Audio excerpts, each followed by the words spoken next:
So what is really like people see is like just the layer, first layer, and then I know that's the entrance, but I guess what I'm trying to say is there's a lot of layers of like understanding and meaning, but what people understand is not like that's just the first layer to begin with, and how I'm trying to make engagement with the viewer more to identify my work and then show more secrets and share more imagination and all that kind of stuff, you know. It's really difficult. And sometimes I make a joke about that in my work. For example, the fan paintings, one of, you know how like Western letters are going like left to right, but then the traditional matter is like, you know, Asian letter goes like kind of vertical. So I use that sort of like, here you go, this is how you understand. So I'm gonna make sort of like I don't wanna say make fun of it, but it's like a joke, little humor. So throwing in there using alphabet, so it looks kind of awkward, and then the people automatically think like the Asian artists know how to like use the calligraphic like mark making, and I really don't have so much, but they're more like you know, gestural, like abstract mark making. If I develop the image too much and I feel like I'm revealing myself too much, I somehow kind of cancel the images, and therefore there's brush stroke go over it. So it's like there's a lot of secrets behind it, underneath it. But then when people receive it, it's like, oh, calligraphic mark making goes over it. But there's something that I can't fix people's, you know, mind or like the way they read it, because it's related to a stereotype. So I was like thinking, hey, why not to even use it as a kind of backward or even joke. So when people think about calligraphy a lot, so I finally stepped up and then, okay, I'm gonna use color black and see what happened. But actually things like happening a little bit, like, how can I say, it's unexpected in a way. So I try to embrace that a lot now, and even look at more Asian painters ever than before. When they mention it, I even study. So it's very interesting, because I think this is something that we as a group can talk in depth about, the perception, how we read art of Asian artists' work, whether as Asian art or as Western art, etc. Hanako? First, I'd like to send my gratitude to Dr. Victoria Champalay, who passionately collected Japanese contemporary art, contemporary ceramic, and organized a wonderful exhibition with the museum. Please excuse my bad English, because my first language is not English. Tradition is a kind of creation by the people in the past. I think there are two sides of tradition. One is method and forms, and the other is the spirit. And if you look back the traditional art, they are all avant-garde art at that time. And it was completely new art, which nobody had seen before. So that if you do traditional art, it is quite important to liberate creativity and give live energy to traditional art. Otherwise, the tradition would die. So that's my opinion. It's very interesting. So what kind of challenges did you face in your own country, such as Japan and in Korea, in creating the kind of art that you are creating now? Well, until recently, the art by women was very rare. And like my grandmother's generation, it was almost impossible to imagine women to be a ceramist artist. So my grandmother advised me to be a graphic designer or fashion designer instead of ceramic artist to me. So Also, I'm the first woman artist in my family. So I think it's quite worth challenging as a woman artist. Great. What about you, Jiha? As a woman artist? Yes. What kind of challenges have you encountered here? I think you talked about it briefly. Can you talk a little bit more specifically about the challenges you faced as a Korean or Korean American artist working in America? Well, I must say I had a lot of advantage too, being a woman and being Korean artist. Also, at the same time, there's a negative side, of course. But I was in the show called One Way or Another. It's curated by Melissa Chu and Asia Society like a couple years ago. And that show was interesting because it's a second generation of like Asian artists. They were not willing to dealing with Asian art anymore. Like, so their whole focus was like, they're second generation.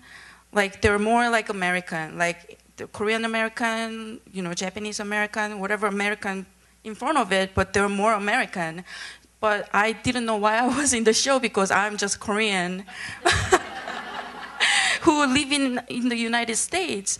And also, having said that, looking at my work, there's a lot of elements that people like I mentioned before, that people recognize it as like a Asian like elements in my work, and at the same time the pop culture, and I think that's something my generation share, because I had my childhood in 80s, like elementary school, and looking at a lot of like Disney like stories and all that. It's more like how can I say, like a fun fantasy for children, but I guess like we really didn't try to distinguish this is from like Germany, this is from United States. Instead of doing that, like we just enjoyed, and it's such a weird like people with blonde hair and blue eyes. It's so exotic, you know what I mean? So it's just like fantasy, and it's like desire of something we don't have and they have, and it's like we kind of worship it. I even remember, like as a child, my mom got my sister like a blonde Barbie doll, and she got me like a brown hair Barbie doll, and we fight over. I like, persuade her, like brown girl's better. But my sister wouldn't let it go, so we ended up fighting over the blonde Barbie doll. But I think it's what I'm trying to say, like exotic, like the exotic quality of like a foreign is really quite interesting for people who haven't experienced that. So my work was in that show was kind of in between, kind of have like Asian quality, the tradition part, at the same time, pop culture that my generation shares. So I guess that's why I was in the show. But so how do you think your artwork will be received in Korea or in Asia? It was kind of well, when I had a show in Korea for the first time. Well, it was kind of depressing because I was a nonprofit gallery. Like the way I approach here to show, I did the same way in Korea, because I'm more like, how can I say, more practical, like trained that way to put my work out there and talk to people and send out lots of applications, things like that. So I more trained that way. And in Korea, I had kind of like disconnected my art community and things like that. So I didn't know how to start. So I showed a nonprofit gallery where it's like really near to Korean White House, Cheongwade. So it's a foot traffic was terrible. And people who ever come into the gallery and look at my work, and their first initial was like, colors and kind of similar, like they sort of sense, because Koreans, like they sort of have the similar experience.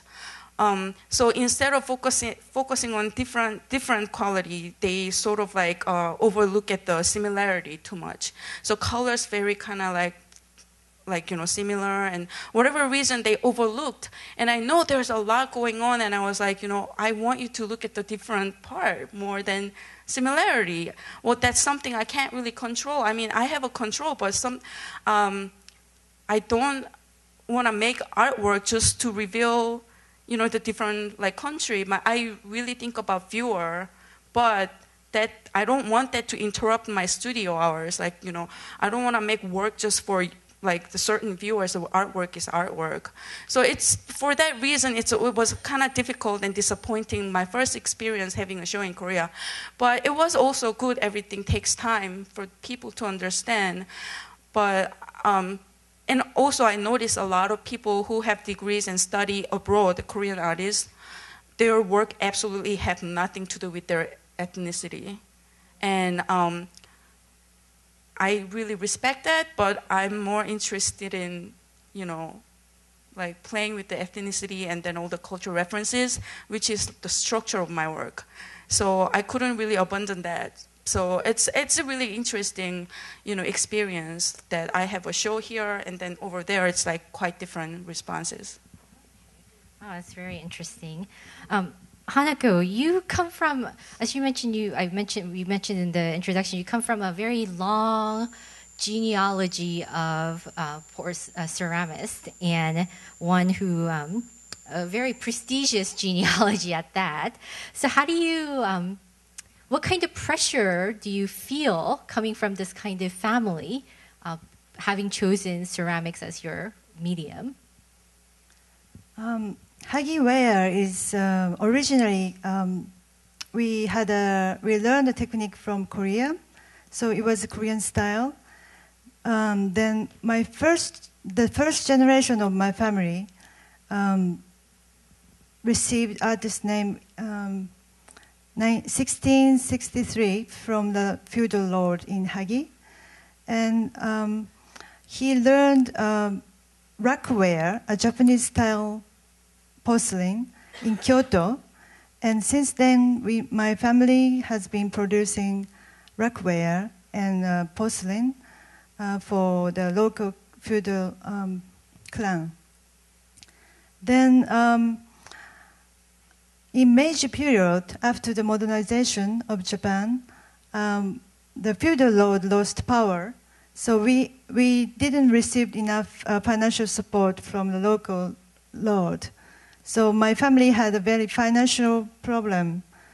Then my great-grandfather, the ninth generation, decided to work in the United States. Then he took a boat to Seattle, and but he wasn't allowed to get off because he had an infectious disease in his eyes. So then he had to return to his hometown immediately. So if he knew that I'm here today, that I was here, he would have envied me. So, but he never knew that his two sons became National Living Treasure. So do you have any kind of pressure or expectation to live up to this long and prestigious genealogy of artists, and especially considering that your grandfather and your father are now National Living Treasures, or your grandfather is? Often many people ask me the same question, but I never felt pressure because since I was very little, I was playing with clay and making art pieces, so it's quite natural things for me, and my family is full of artists, which is very, I just take it for granted, so I never felt any pressure. You mentioned that there are less, or women ceramists are rare compared to, for example, painters or designers. How do you deal with this kind of rarity?